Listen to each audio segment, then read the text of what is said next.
여러분 안녕하십니까. 인문학TV 고경입니다. 지난 시간에는 사마천 사기 진세가편 중에서 당진의 군주 진혜공에 대한 이야기까지 했습니다. 오늘 이 시간에는 환갑이 넘어서 62살 62세가 되어서야 떠돌이 생활을 마치고 진나라 군주 자리에 오른 진문공에 대한 이야기를 해보도록 하겠습니다. 대기만성이라는 사자성어 여러분들 들어보셨죠? 노자가 한 말입니다. 한자 그대로 그 뜻을 풀어보면 큰 그릇은 늦게 이루어진다 이런 뜻입니다. 지금 비록 실패를 거듭하거나 성과가 지지부진하더라도 인내와 용기를 잃지 않고 나아가면 늦게라도 성공할 수 있다라는 격언입니다. 오늘날 조기퇴직, 명예퇴직, 여러 가지 이유로 사회적 활동이 중단된 은퇴 세대에게 새로운 활력을 불어넣어 줄 이야기라고 볼 수 있겠습니다. 2600년 전 진나라 문공이 겪은 망명 생활에 대한 이야기를 시작하도록 하겠습니다. 자, 그러면 진문공이 패자로 불려지는 이유를 먼저 말씀드리도록 하겠습니다. 진문공은 춘추 5패 중에서 제나라 환공에 이어서 두 번째로 패자가 된 제후입니다. 사실 춘추 5패에 들어가는 인물을 말할 때는 자료마다 조금씩 다르긴 합니다만 모든 기록에서 빠지지 않고 반드시 포함되는 두 사람이 있습니다. 바로 제나라의 환공과 오늘 이야기하는 당진, 진나라의 진문공입니다. 그 외에도 섬진, 진나라의 진穆공, 그리고 초나라 장왕이 거론되고 또 송나라의 양공이나 오나라의 왕 환려, 그리고 월나라의 왕 부천 이런 사람들이 있습니다. 이 나머지 5군주는 춘추 패자 두 사람을 제외한 나머지 3자리를 두고서 논지에 따라서는 들어가기도 하고 빠지기도 하는 그런 인물이 되겠습니다. 자, 어쨌든 춘추 5패로 거론되는 제후들은 주나라 천자, 주왕을 도와서 천하 제후들을 호령하면서 중원의 질서를 잡았다는 명분에서 붙여진 칭호가 되겠습니다. 대표적인 패자 두 사람 중에서 제나라 제환공은 43년이라는 긴 재위 기간 동안에 패자로서의 역할을 수행했으므로 그 명분에 맞았지만 만년에 이르러서 오만해졌다라는 그러한 평을 듣기 전까지는 비교적 천하의 제후들의 높은 환심을 사기도 했습니다. 반면에 당진의 진문공은 사정이 많이 다릅니다. 이 진문공은 그가 군주의 자리에 올랐을 때 그의 나이가 이미 62세로 다소 늦은 나이였고 또 집권 기간도 8년밖에 이어가지 못하고 결국 70세에 죽게 되었습니다. 이런 이유로 사실상 패자로서의 여건 자체가 제환공과는 비교할 수 없었습니다. 그랬던 그가 제나라 환공 다음으로 확실한 두 번째 패자가 될 수 있었던 데에는 두 가지 원인이 있습니다. 그 첫 번째는 그의 주변에 아주 어질고 현명한 사람을 가까이 두고 있었고 그 또한 어질고 너그러운 성품을 갖추고 있었다라는 점입니다. 두 번째는 진문공이 군주의 자리에 오르기까지 그를 둘러싸고 형성된 다양한 곡절과 파란만장한 경험이 있었던 것입니다. 말하자면 진문공은 당진의 군주가 되고 나서 유명해진 것이 아니라 그 이전에 이미 중원의 여러 제후나 대부들 사이에서 그의 존재의 가치는 이미 확실하게 드러났었다라고 말할 수 있겠습니다. 자, 그래서 오늘은 진문공이 군주의 자리에 오르기까지 그가 겪은 파란만장한 이야기에 대해서 진행해 볼까 합니다. 자, 그럼 먼저 중이가 진나라를 떠나서 망명을 하게 되는 그 과정과 이유에 대해서 말씀드리겠습니다. 먼저 진문공의 이름은 중이입니다. 그리고 그의 아버지는 진나라 19대 군주 헌공입니다. 중이는 헌공의 둘째 아들인데 그가 아버지 헌구의 미움을 받고 고향 진나라를 떠나서 타국으로 망명하게 되는 이야기를 먼저 말씀드리도록 하겠습니다. 중이는 어렸을 때부터 현자, 그러니까 똑똑한 사람들을 좋아해서 17세의 나이에 이미 주변에 현자 5인을 두고 있었습니다. 그 5사람이 조최, 가타, 선진, 위무자, 그리고 외삼촌인 호언구범이 있었습니다. 근데 그 중에서 조채와 위무자는 훗날 전국시대 때 삼진으로 갈라졌을 때 조나라와 위나라 한 나라 중에서 그 조나라를 건국한 육경대부의 조상이기도 합니다. 또 여기서 얘기한 위무자는 위나라를 건국한 육경대부의 조상이기도 했습니다. 아버지 진헌공에게는 8명의 아들이 있었는데 그 중에 맏아들 태자 신생과 둘째 중이 그리고 셋째 이후가 있었습니다. 그런데 이 세 아들은 모두 어머니가 달랐습니다. 신생의 어머니는 정식 비로서 제환공의 딸 제강이었고 오늘 주인공 중위의 어머니는 북쪽으로 일컬어지는 적족 고시의 딸이었고 또 그 밑에 동생 이후의 어머니는 그 적족의 고시 여인의 바로 여동생이었습니다. 아버지 헌공은 재위 5년 되던 해에 여융 땅을 정벌하고 다시 여희와 그의 여동생을 얻게 되는데 아버지 헌공이 그녀들을 무척 총애했고 여희가 아들 해제를 낳자 헌공은 해제를 후계자로 삼을 마음을 먹고 다 큰 아들들을 먼 외곽 지역에 각각 보내서 과거의 도읍지로 선주의 묘소가 있는 고곡 땅에는 태자 신생을 보냈고 진나라에서 가까운 포읍 땅에는 둘째 중이를 보냈고 그리고 정나라에 가까운 그룹에는 셋째 이후를 보냈던 겁니다. 춘추시대의 수많은 정치적 내란은 왕위 또는 군위의 승계 문제를 두고서 전개된 것이 대부분이었습니다. 진나라의 군위 계승도 역시 비극적인 상황으로 전개되었습니다. 헌공 21년 여인은 자신의 아들 해제를 군주로 옹립하기 위해서 태자 신생이 헌공을 독약으로 넣은 제사 음식으로 살해하려 했다라는 누명을 씌워버렸습니다. 이때 눈밖에 난 태자 신생은 그 억울함을 항변하기 위해서 스스로 목숨을 끊고 말았습니다.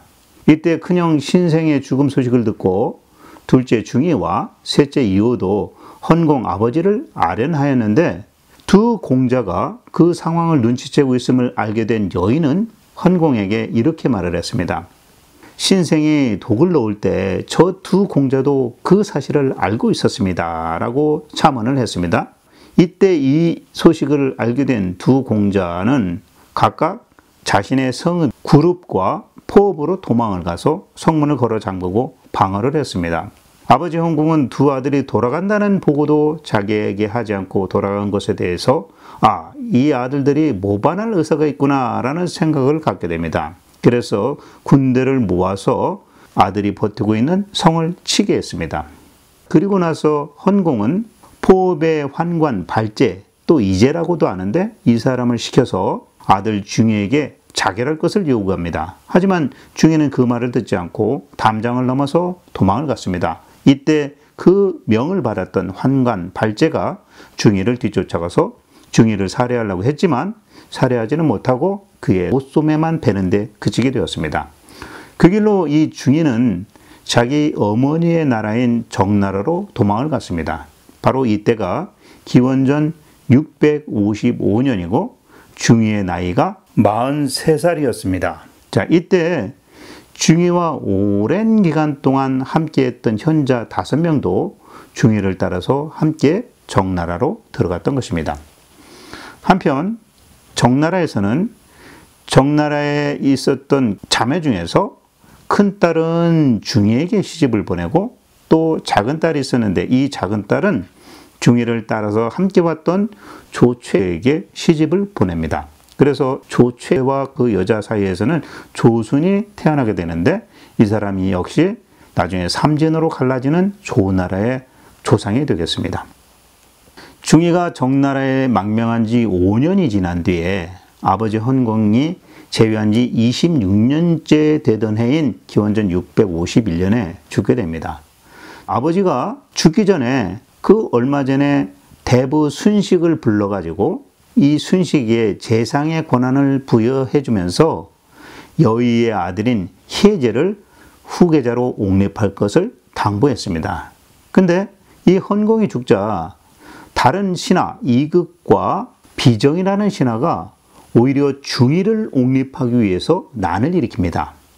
이때 이극은 그 후환을 없애기 위해서 헌공을 장사 지내고 있는 자리에서 어린 혜제를 죽여버립니다.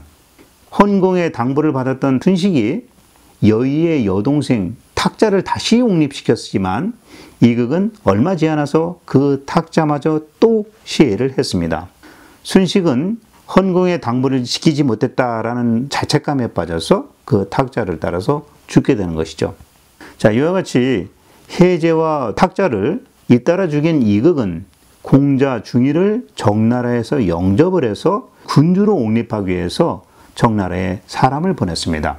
그렇지만 뜻밖에도 이 중의는 이 제안을 완강히 사양을 했습니다. 그때 중의는 이렇게 말을 합니다. 나는 아버지 명령을 거역해서 도망을 쳤고 아버지께서 돌아가셨는데도 자식으로서 장례에 참석하지도 못했다. 그랬으니 내가 어찌 귀국을 할 수 있겠냐. 대부들은 나 말고 다른 공자를 옹립하도록 하시오 라고 말합니다. 자, 여기서 현재 세태와 대비해 보자면 요즘은 스스로 자기가 적임자라면서 국회의원 내지는 자치단체장 또는 최고의 자리 대선의 자리까지 자발적으로 후보에 나서는 인물들을 보게 되는데요.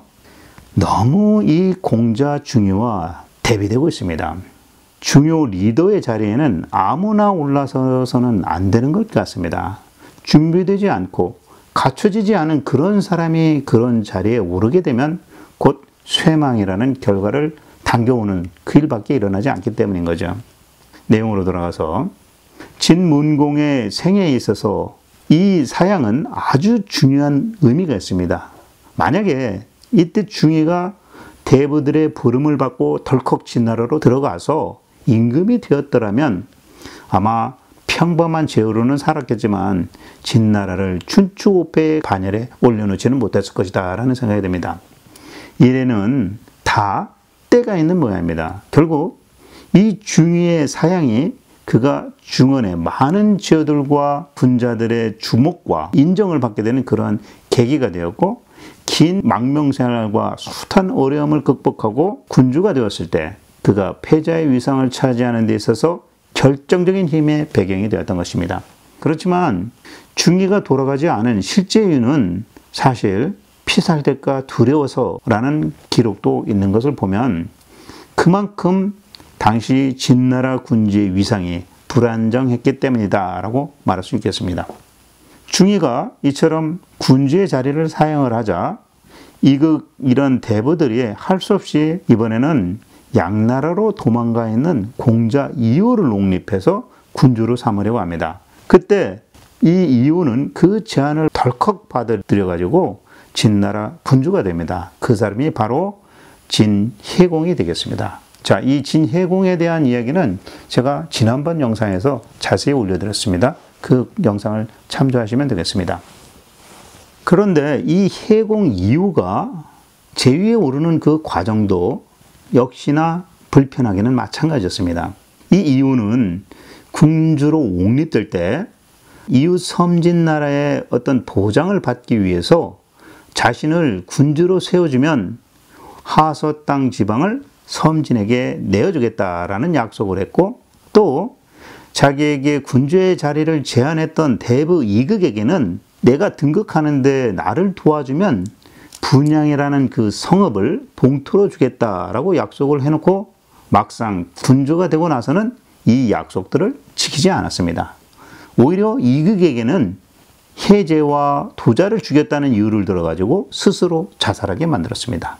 자, 이런 신의를 저버린 조치들로 인해서 진나라의 많은 백성들이 해공에 대해서 실망을 하게 됩니다. 또 이 해공은 집권한 지 4년 차에 나라의 기근에 빠졌을 때 이웃 섬진 목공에게 양식을 지원해달라고 요청을 했고 이 목공이 당진에 양식을 지원해 줬습니다. 근데 그 반대로 그 다음에 이번에는 섬진에서 기근이 났을 때 섬진이 도와달라고 하자 이 당진의 해공은 오히려 자기 군사를 동원해서 진나라 목공을 공격하는 신이 없는 그런 일을 벌여서 국내외적으로도 완전히 신뢰를 잃어버리는 그런 군주가 되었던 겁니다. 이때 결국 화가 난 진나라 진목공이 자기 군사를 이끌고 당진을 공격을 하자 혜공은 군사를 대응하는 과정에 있어서도 신하들의 어떤 건의를 받아들이지 않고 제멋대로 자기가 마음에 드는 장수를 쓰다가 결국 대패해서 진나라 목공에게 사로잡히고 말았습니다. 다행히 진혜공의 누이이기도 한 진목공의 부인 모키가 애절하게 부탁하고 울음으로써 결국 목숨을 잃지 않고 억류되었다가 얼마 후에 이 혜공이 풀려나게 됩니다. 이때 혜공은 자기 아들 태자어를 섬진의 인질로 보내겠다라는 조건을 걸고 풀려나서 본국인 당진으로 복귀할 수 있었던 겁니다. 이처럼 혜공은 잘못을 인정하고 돌아와서 다시 국정을 잡았지만 한 번 떠난 그 민심은 쉽게 돌아오지 않았습니다.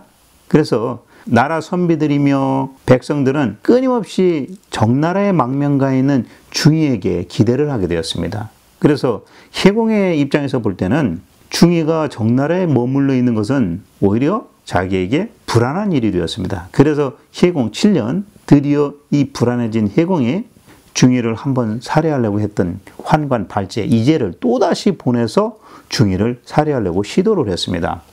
이때 이 사실을 눈치챈 중의는 내가 정나라에서 계속 머물러 있었다가는 큰 불행을 당했구나라는 판단을 하고 정나라를 망명한 지 약 11년 되던 해에 정나라를 떠나기로 결심합니다. 자, 이때가 기원전 644년 중의 나이 54세일 때입니다.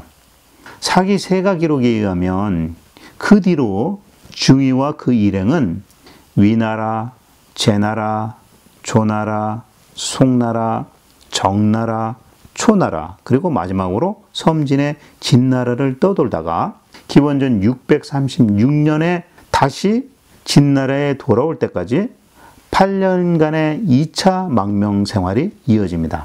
당시에 중의를 따르던 5현인들을 위시한 많은 사람들이 그를 따라서 모두 정나라 포함해서 19년 동안 망명 생활을 함께 했던 것이죠. 자, 그것은 이 춘추시대 말기 노나라 공자 있지 않습니까? 공자도 자기 제자들과 함께 노나라를 떠나서 또 돌았는데 13년간 주유천하를 한 그 기간보다도 더 길은 기간이었습니다. 또 공자 같은 경우에는 주로 약소국, 말하자면 위나라, 그 다음에 뭐 채나라, 진나라 이런 나라들을 방문을 했는데 그것과는 달리 이 중의는 제나라, 초나라, 진나라 같은 아주 강대국들을 방문했던 것이 좀 차이가 나죠. 자, 그럼 지금부터 공자 중의가 정나라를 출발을 해서 8년 동안 2차 망명 생활에서 비롯되는 각 나라별 에피소드를 이야기해 보도록 하겠습니다. 먼저 공자 중의와 함께한 수행자를 다시 한번 말씀드리죠. 첫 번째, 외삼촌이라고 할 수 있는 정나라 사람 호원입니다. 그리고 나중에 삼진으로 갈라져서 조나라의 선조가 되는 조최가 있습니다. 그리고 또 나중에 태사에 임명되는 가타가 있고 훗날 초나라와 성목전투에서 싸우다 전사한 선진이 있습니다. 그리고 헌공 때, 아버지 헌공 때 필만에게 대부로 만들어주고 땅을 줬죠. 그 필만의 아들이면서 동시에 나중에 삼진으로 갈라져서 위나라의 선조가 되는 위무자가 있었습니다. 자, 이렇게 대표적인 사람이 5명이 있었습니다. 자, 그리고 망명 중에 거쳐간 국가, 그 다음에 그 당시의 군주, 이런 걸 한번 알아보도록 하겠습니다. 제가 이제 지도를 보면서 설명을 드리도록 하겠습니다. 먼저 정나라에서 11년 머물다가 위나라를 거쳐서 제나라 환공에게 갑니다. 위나라를 지나면서는 농부에게까지 멸시를 당하는 경험을 하게 됩니다. 그리고 이 제나라에 가가지고는 귀한 대접을 받으면서 아주 누리며 살다가 제나라에서 얻게 된 부인에게 강제로 내쫓겨나는 일을 당하게 됩니다.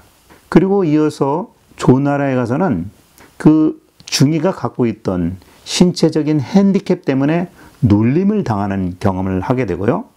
이어 총나라에 와서는 초나라와 상대해서 정정당당하게 싸우다가 패배당한 송나라 양공에게 아주 후한 대접을 받고 바로 이어서 정나라로 또 가는데, 정나라에 가서는 또다시 한번 철저하게 무시당하게 됩니다. 그리고 이어서 초나라 성왕에게 들어옵니다. 이때 성왕은 중의 일행을 아주 융숭하게 대접을 합니다. 하지만 이때 중의가 자기 자존심에 상처를 받게 됩니다. 그 뒤로 이 중의는 진나라 목공의 부름을 받고 섬진 땅으로 들어왔다가 섬진 진목공의 지원을 받아서 자기 고향인 당진으로 잠입을 해서 동생 이우의 아들, 말하자면 조카죠, 이 회공을 쫓아내고 진나라 문궁에 오르는 그런 과정을 쭉 이어가게 됩니다. 자, 이를테면 이 당시 위나라, 조나라, 정나라 이런 나라들은 사실 대국이 못 되는 소국들이었죠. 그런데 이런 소국들일수록 중의가 그 나라를 지나갈 때 합당하게 대우하지 않고 야박하게 되었습니다.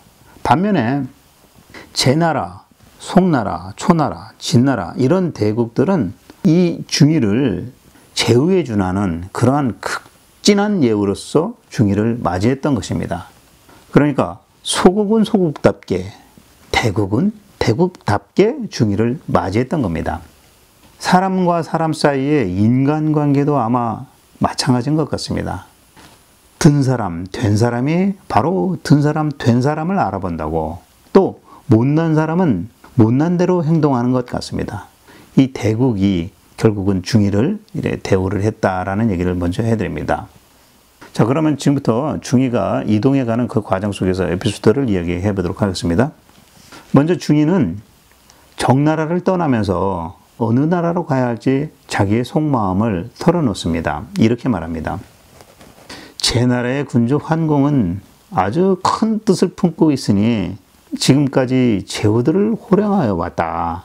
하지만 그 밑에 관중과 스승이 죽어서 지금 현명한 조력자가 필요할 것 같다. 그러니 우리가 제 나라로 떠나는 것이 어떻겠소? 라고 말을 합니다. 자, 중의의 마음에는 패자, 춘추 패자 환공 아래서 자기의 조력자들과 함께 역량을 펼치고 싶었던 것 같습니다. 그리고 나서 이 중의는 자기와 함께 동행할 수 없게 될 가족들을 향해서는 이렇게 말합니다. 특히 정나라에서 얻게 된 부인에게 작별의 말을 합니다. 이렇게 말을 합니다. 여보, 나는 어쩔 수 없이 이제 이곳을 떠나야 할 것 같소. 그러니 딱 25년만 기다리다가 그래도 내가 돌아오지 않게 되을랑 그때 개가하도록 하시오. 라고 중의가 말을 합니다. 자, 이 중의의 말을 들은 그 정나라 부인이 그 말에 헐헐헐 웃으면서 이렇게 대답합니다. 여보, 제 나이 지금 25입니다. 앞으로 25년을 기다린다면 그때는 이미 내 무덤 가까이 있는 칡백나무가 다 자라있을지도 모릅니다. 그런 말씀 마세요. 혹시라도 돌아오신다면 나 그냥 기다리겠습니다. 라고 대답을 합니다. 자, 이 대화에서 여러분, 여성분들이 혹시 이 대화를 들으셨다면 조금 화가 오르실 것 같지 않습니까? 중의가 하는 말 들어보면 당시 중의 나이는 54세이니까 거기다 25년을 더하면 80이 다 돼가는 나이인데 그 이전에 내가 돌아올지도 모르니 독수 공부하고 기다려라 라고 말한 것이나 마찬가지인 거죠. 약 10년 정도라면 모를까 25년까지 기다리라고 한 그 말 그 자체는 제가 볼 때는 도둑놈 심보입니다. 부인의 입장에서는 아예 생과부로 젊은 날을 살다가 나이 50 넘게 되거든 그때 가서 개가 해라 뭐 이런 말을 하게 된 거니까 솔직히 요즘 세태로 말하자면 어떤 여성이 그렇게 기다려줄지 생각이 잘 안 듭니다. 자, 이야기로 돌아가서 중의가 이 제나라를 향해서 가다 보면 중간에 위나라를 반드시 거쳐가야 됩니다. 그래서 이 위나라를 지나가는데 당시에 위나라의 군주는 문공이었습니다. 근데 이 위문공이 중의 일행을 아예 못 본 채 해버립니다. 그래서 당시 배가 고팠던 중의 일행들이 가까이 있는 농부를 찾아가서 먹을 것을 구걸합니다. 자, 그때 이 농부가 밥 대신 그 그릇에 흙을 채워가지고 중이에게 주었습니다. 자, 중이 입장에서는 위나라 군주에게는 깡못이 당하고 이제 농부까지 백성들까지도 자기 자신을 무시한다라고 생각하니 우라통이 터져가지고 참을 수가 없었습니다. 그래서 당장 그 농부를 잡아가지고 요절내려고 했는데 함께 수행하던 이 외삼촌 호원이 중이를 딱 말리면서 이렇게 말을 합니다. 공자님, 흙을 드리는 것은 땅을 소유한다는 그런 뜻이니 이거 절하고 인사하고 받으셔야 됩니다 라고 말을 합니다. 그리고 나서 이 호원이 조카인 중이를 대신해서 그 농부에게 머리를 숙여서 흙을 받고서 고맙다는 인사를 합니다. 그러고 나서 그 받은 흙을 이동하고 있던 수레에 싣는 것이었습니다. 야, 이 외숙부 그리고 조체 말에 이 생각의 전환이라고 말할 수 있겠죠. 의미 전환 아주 기가 막힙니다. 흙을 받는 것은 땅을 받는 것이다 라는 그런 그 생각을 바꾸는 거죠. 그래서 아주 분하고 자괴감 드는 그 중의 마음을 돌리는 그런 일을 한 것입니다. 사고의 전환. 우리도 보통 살다 보면 아주 분하고 자괴감 드는 그런 대우를 받았을 때 이와 같이 의미 전환하는 방법을 터득할 수 있다면, 사고 전환이 쉽게 올 수 있다면 마음의 평정을 갖는데 아주 도움이 될 것 같습니다. 자, 이런 식으로 위나라에서 박대를 받은 중이 일행은 이번에 제나라에 도착을 합니다. 자, 근데 이 제나라에 도착하자 제나라 환공은 자기 집안 여자를 중에게 시집 보내주고 또 사도마차 20승을 줘가지고 중이 일행을 아주 물신양면으로 보살펴 줍니다. 그래서 그랬는지 중이는 제나라에 딱 도착을 해서는 그 제나라 생활에 만족을 하면서 점차 현실에 안주하게 되는 생활을 하기 시작합니다.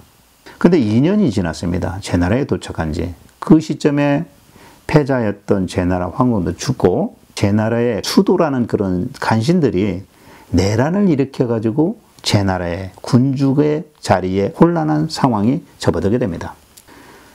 제나라 환공이 죽고 난 다음에 제나라에서 벌어지고 있는 내란에 대한 이야기는 제가 제태공세가 제환공편에 자세하게 영상으로 올려놓았으니까 그 영상을 참조하시기 바라겠습니다. 자, 이어서 얘기할게요. 아주 이러한 제나라의 혼란 상태가 도래했음에도 중이는 이렇게 생각을 합니다. 내 옆에 그 젊은 여자가 아내로 있고 또 내가 여기서 생활하는 데 있어서 부족한 거 느끼지 않는다. 그러니 난 아주 좋은 생활을 하고 있다라고 생각을 갖습니다. 자, 이처럼 제나라에 머문 지 5년이 지났음에도 중이가 떠날 생각을 하지 않자 함께 수행하고 있었던 5명의 현인들이 이제 슬슬 걱정이 되어서 중이에게 진나라로 돌아가자는 귀국을 종용하기 시작합니다.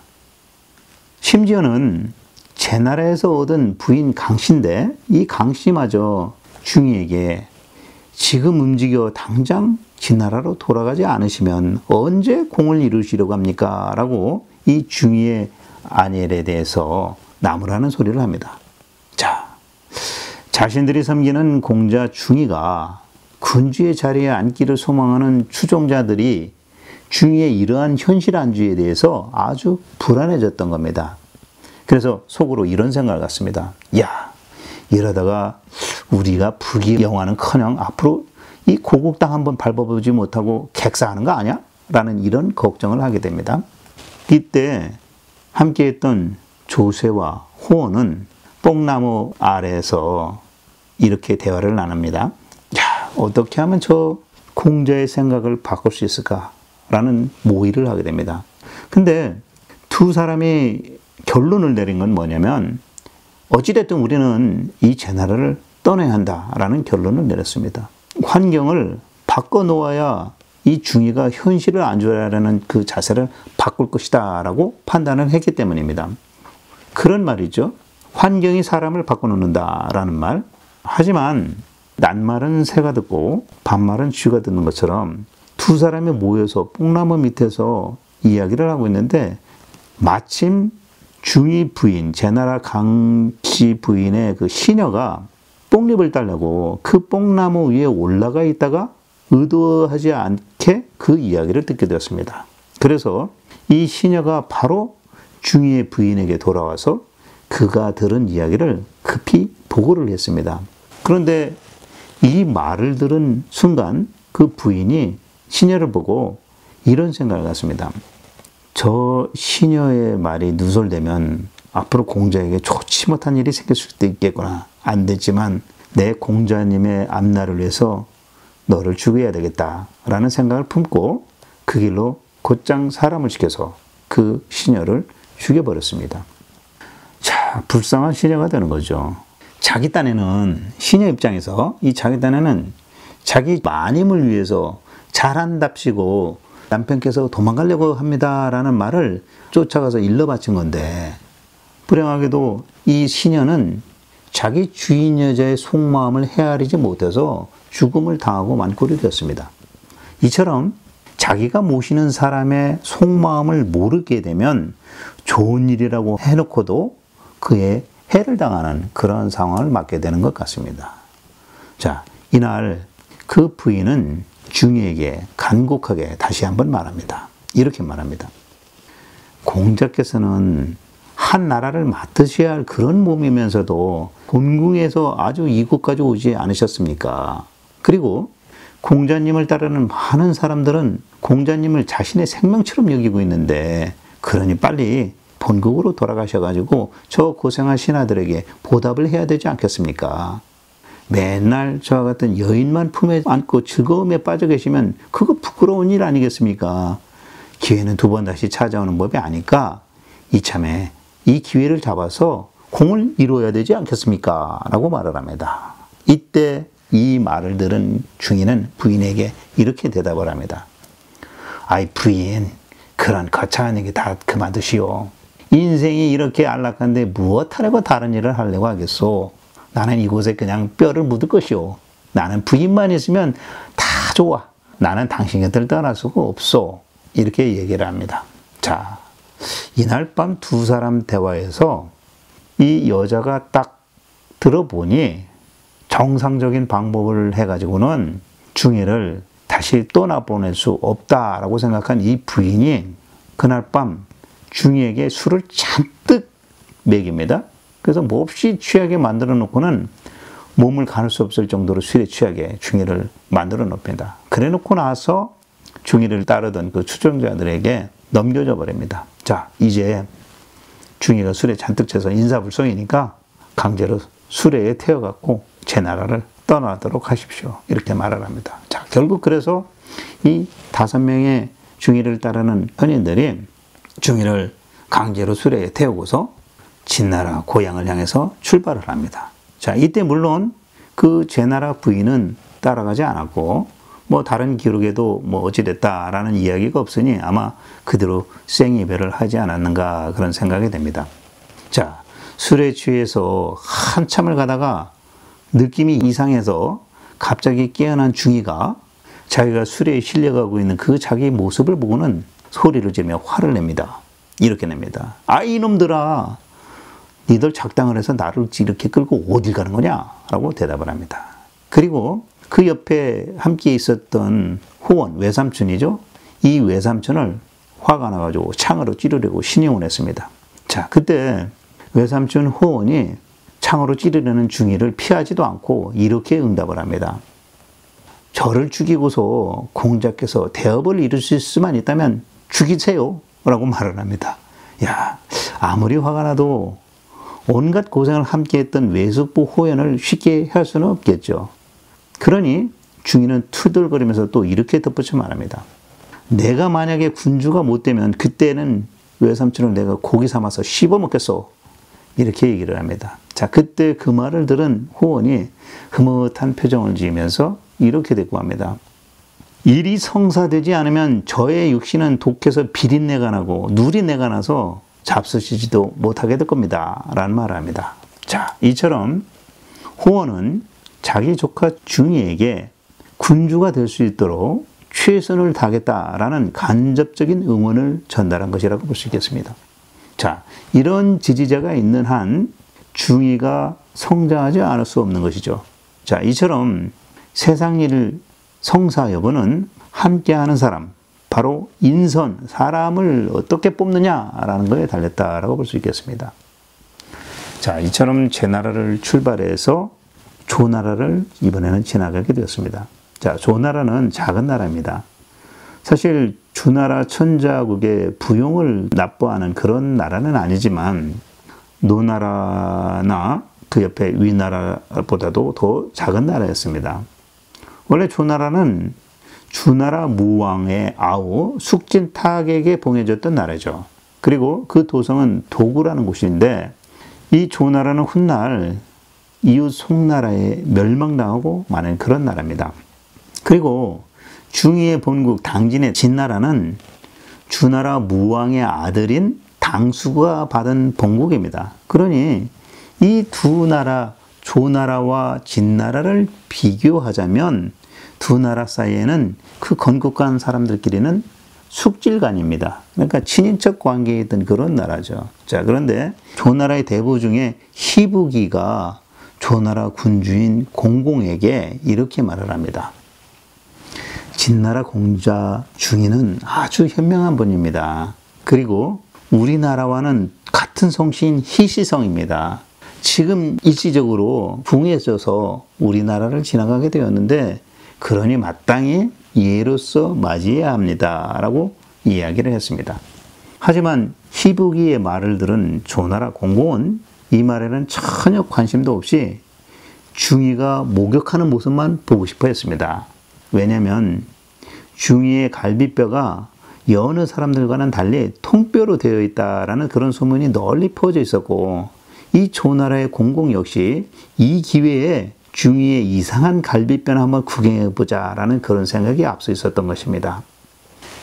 보통 중의처럼 그 갈비뼈가 통뼈로 되어 있는 경우를 변협이라고 말을 한다고 하네요.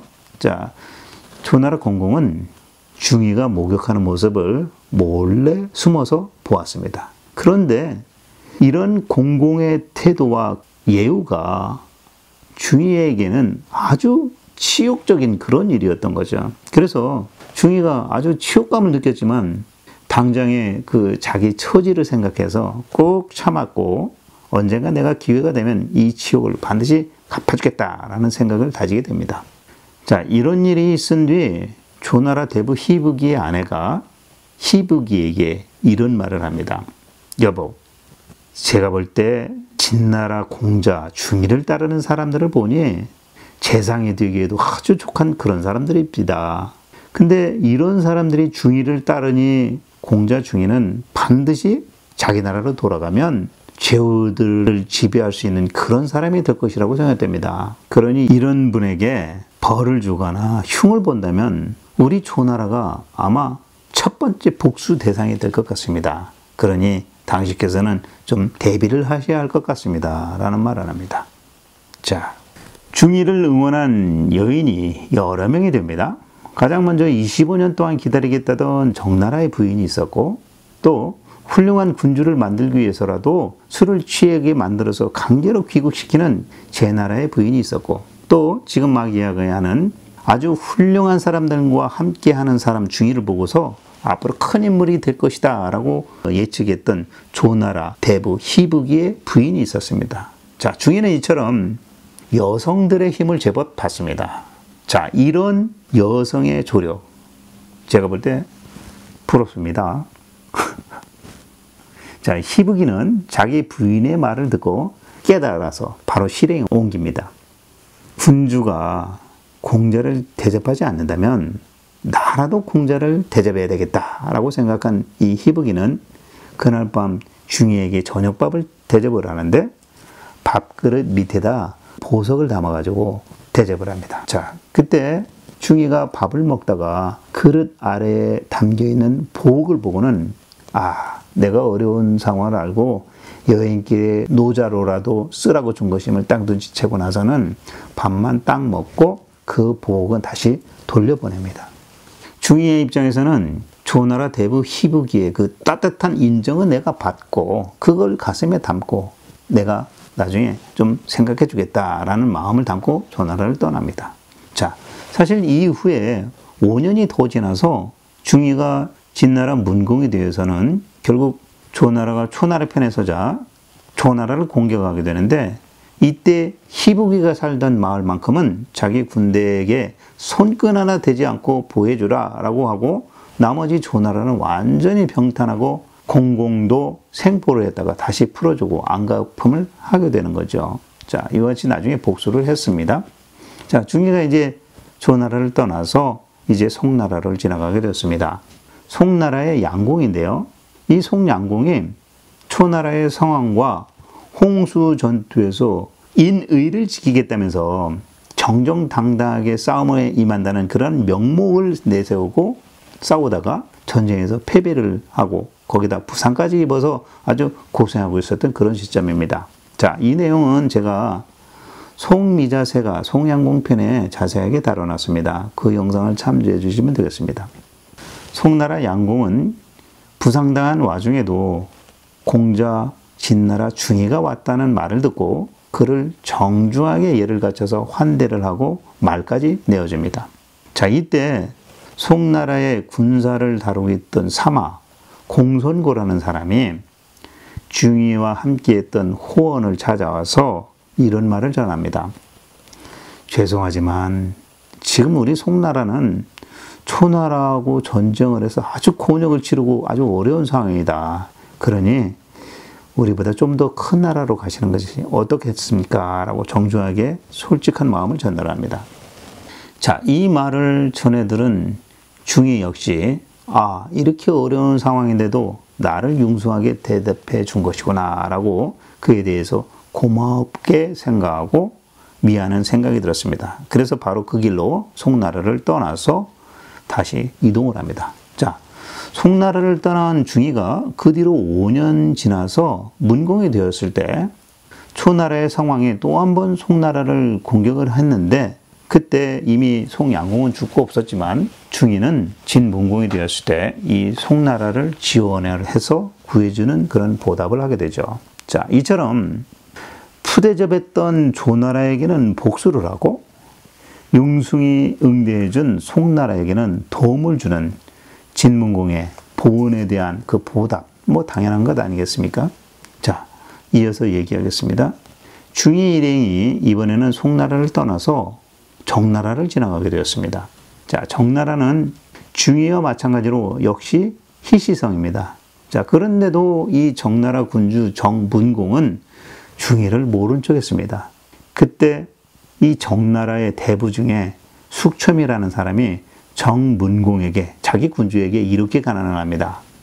중이는 어질고 그를 따르는 자들 역시 최상급의 뛰어난 인재들이 대부분입니다.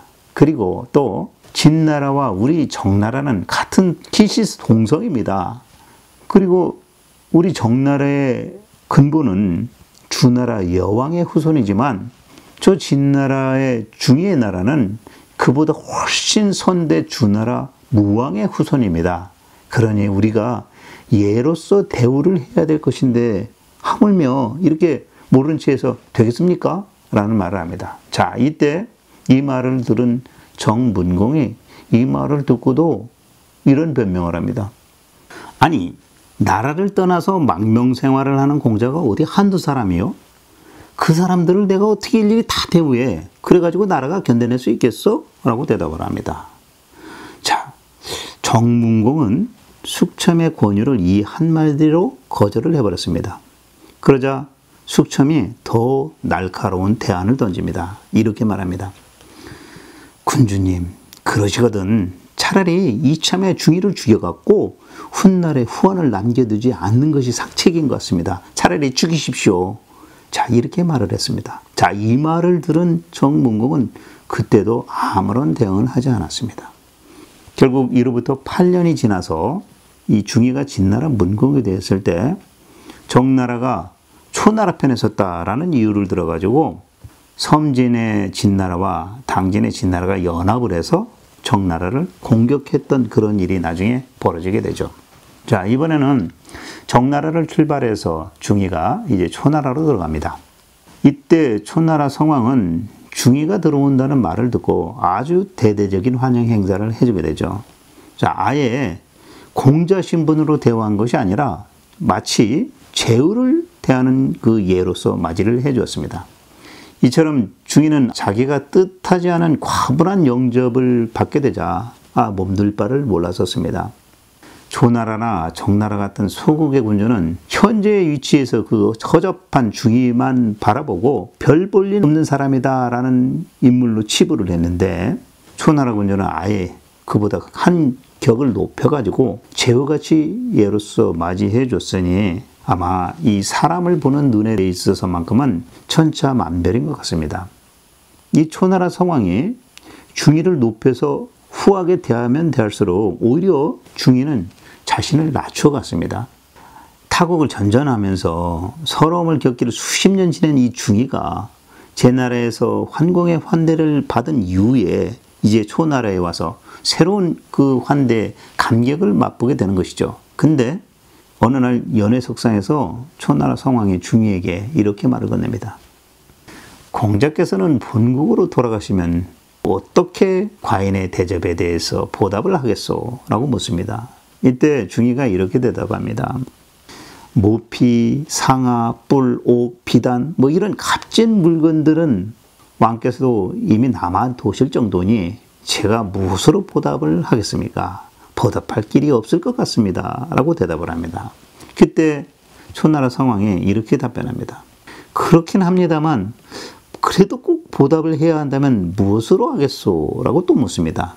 한참을 대답을 찾지 못하고 머뭇거리던 중이가 마지못해 이렇게 대답을 합니다.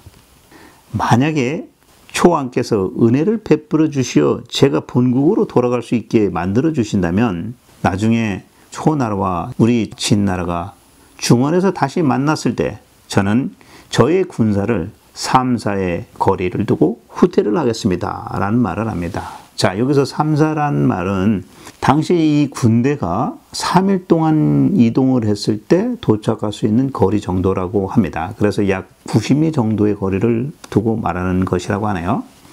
이 중이의 이 대답에서 우리는 중이가 이 마침내 진나라 군주의 자리를 확실히 염두하기 시작했다라는 것을 알 수 있을 것 같습니다. 자, 그러지 않고서는 이렇게 초나라 왕에게 당당하게 말할 수는 없었던 거죠. 그리고 중이가 초성왕에게 왕이라는 칭호를 사용하는데 다른 곳에서는 군, 제후, 공 이렇게 하지만 여기서 왕이라고 표현했습니다. 자, 왜 그랬는지 우리가 그걸 좀 알아야 되는데, 사실 이 시점에 대부분의 제후국들은 주나라 천자가 자기를 내려주고 또 봉지를 하사한 나라들입니다.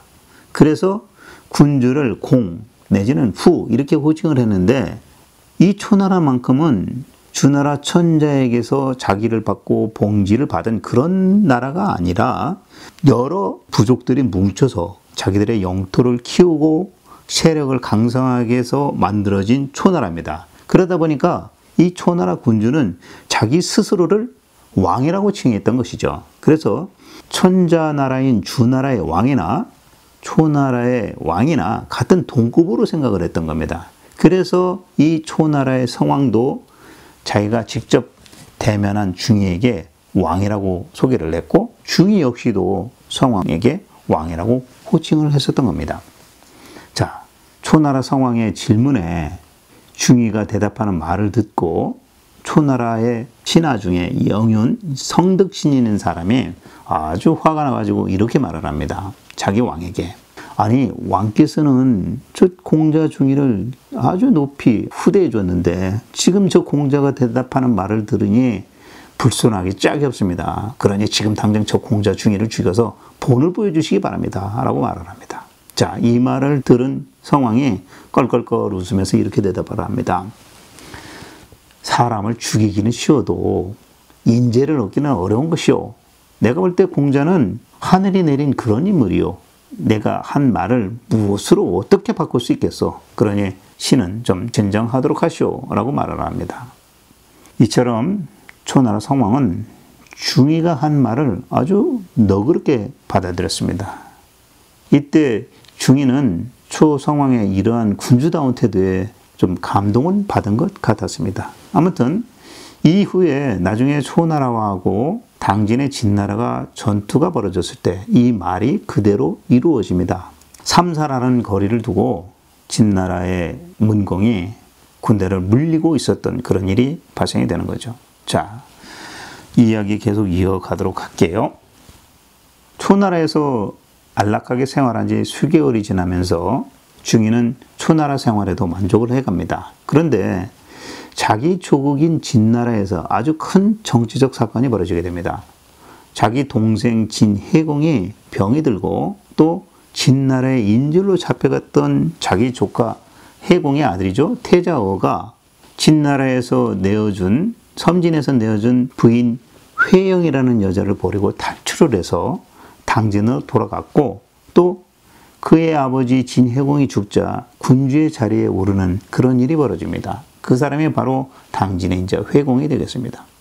그런데 이 당시 진나라 목공은 볼모로 데리고 있던 당진의 태자어가 도망갔다라는 사실을 뒤늦게 알고는 아주 화를 냈습니다. 하지만 그렇다고 남겨진 그 회영이라는 여자를 문책할 수도 없었고 진나라 목공은 이런 생각을 갖습니다. 내가 전쟁에서 사로잡았던 저 진나라 해공을 살려보내는 조건으로 저 태자어를 볼모로 잡고 있었는데 저놈이 저렇게 도망을 가버린 거 보니 앞으로 국가 간의 신뢰를 지켜나가기는 그런 것 같다라는 생각을 갖습니다. 그래서 목공은 그런 자가 군주 자리에 오르게 되면 당진과 섬진의 그 관계가 앞으로 어찌 될지 모른다라는 그런 생각이 걱정이 돼서 차라리 이참에 진나라 공자 중이가 초나라에 와 있다고 하니 중이를 불러야 되겠다라는 판단을 갖습니다. 그래서 그 일을 실행을 합니다. 사실 사적으로 보면 중이 또한 이 진목공 부인 목희의 남동생이지 않겠습니까? 그러니까 처남이라고도 할 수 있죠. 자, 처남을 이웃나라 군주 자리에 앉히면 아마 자기 부인 목희도 싫어하지 않을 거고 또 사실 그 이전 군주 진해공을 살려보낸 것도 사실은 그 부인 때문에 목숨 걸고 울었기 때문에 구명운동을 했기 때문에 살려주지 않았습니까? 자, 그래서 진목공이 중이를 초청을 합니다. 그러자 이 초나라의 성왕은 중이의 그 앞날이 잘 되기를 바라면서 중이를 보내주게 됩니다. 초나라 성왕이 중이를 보내면서 성별 인사로 이런 말을 합니다. 우리나라는 중원하고 멀리 떨어져 있기 때문에 공자께서 자기 본국으로 돌아가려면 좀 어렵지 않겠습니까? 그러니 당진과 섬진은 그래도 이웃에 있는 나라니 왔다 갔다 하기도 힘들지 않을 거고 저기 섬진의 목공 그분이 또 현명하고 그런 분이니 공자께 큰 힘이 될 것입니다. 그러니 공자는 지금 바로 섬진의 나라로 가는 게 어떻겠습니까? 잘 가시오 라고 응원을 해줍니다. 하지만 사실 훗날 진나라 문공 공자 중이와 초나라 성왕이 성복전투에서 싸워서 그때 초나라가 참패를 하게 되죠. 이렇게 될 줄은 사실 성왕도 꿈에도 몰랐던 것입니다. 자, 이렇게 해서 결국 중이는 초나라를 떠나서 섬진, 진나라에 도착을 합니다. 자, 그러자 이 진목공은 그 즉시 자기 종실 여자 5명을 중이에게 시집을 보냅니다. 자, 이때 그 여인 중에 한 명이 지난날에 그 태자어가 데리고 살았던 회영이라는 여자도 함께 딸려 보냈습니다. 이때 어의 철을 회영이라고 불렀는데 그 이유가 이렇습니다. 태자어가 진나라에 가서 군주가 되고 나서 시호를 회공이라고 했잖아요. 그래서 본 남편의 시호를 따서 회, 그 다음에 진나라의 원래 성씨가 영씨입니다. 그래서 회영이라고 이제 칭하게 된 거죠. 그리고 이 회영은 훗날 진문공의 부인이 되었습니다. 그래서 진문공의 부인이 된 다음에는 그 호칭이 문영이라고 이제 바뀌는 거죠. 자, 여기서 문은 문공이니까 그 문자를 따서 문, 그 다음에 성씨 영자를 따서 문영 이렇게 호칭을 했다고 합니다. 근데 이 당시에 이제 중이는 다른 여자들은 몰라도 자기 조카죠. 태자어가 데리고 있었던 그 처는 받아들이고 싶지 않았습니다. 왜냐면 조카가 데리고 살았던 여인을 어찌 자기 부인으로 맞아들일 수 있겠습니까? 도통 당시에 마음이 내키지 않아서 고민하고 있었죠. 근데 이 당시에 함께했던 수행하는 사람 중에서 사공계자가 이런 말을 합니다. 중이에게 공자께서는 태자어의 나라도 정벌하려고 하시면서 어떻게 그가 데리고 살았던 그 전 부인을 마다할 수가 있겠습니까? 그 이유가 되겠습니까? 지금 공자께서 이것저것 예 따지다가 큰일을 망치려고 하십니까? 지금 당장 필요한 거는 섬진과 친부를 맺는 혼인입니다. 그러니 그냥 받아들이시고 부인으로 삼으십시오 라고 주장을 하는 겁니다. 자, 결국 공자 중이는 이 사공계자의 말에 깨달은 바가 있어가지고 그 혼인을 승낙을 하게 됩니다.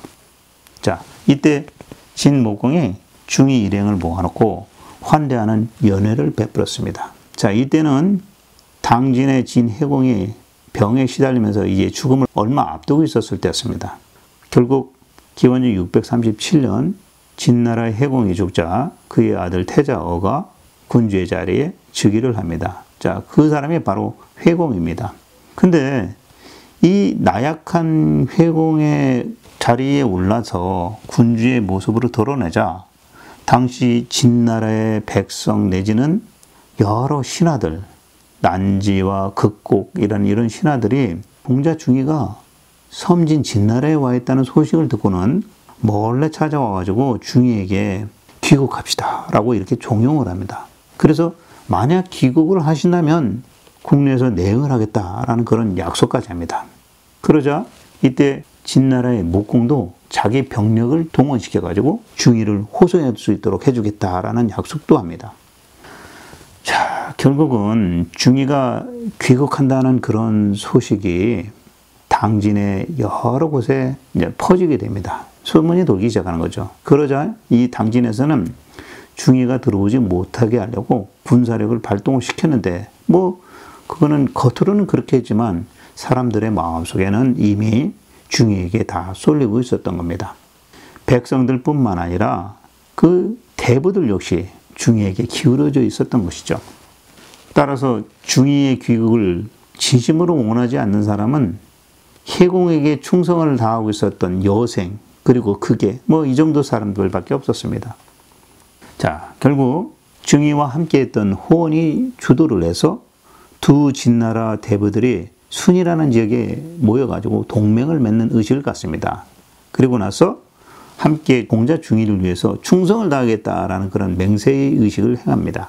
자, 분위기가 이렇게 흐르자 진나라 당진의 회공은 사실상 홀만 군주일 뿐 국가의 중추 세력들은 거의 진회공을 다 떠나버렸습니다. 결국 중이는 진나라의 군진으로 들어간 다음에 진나라 군대의 군사를 장악해버리고 예로부터 내려왔던 고곡이라는 땅에 들어가서 예전 선조 진나라 무공의 사당을 참여를 합니다.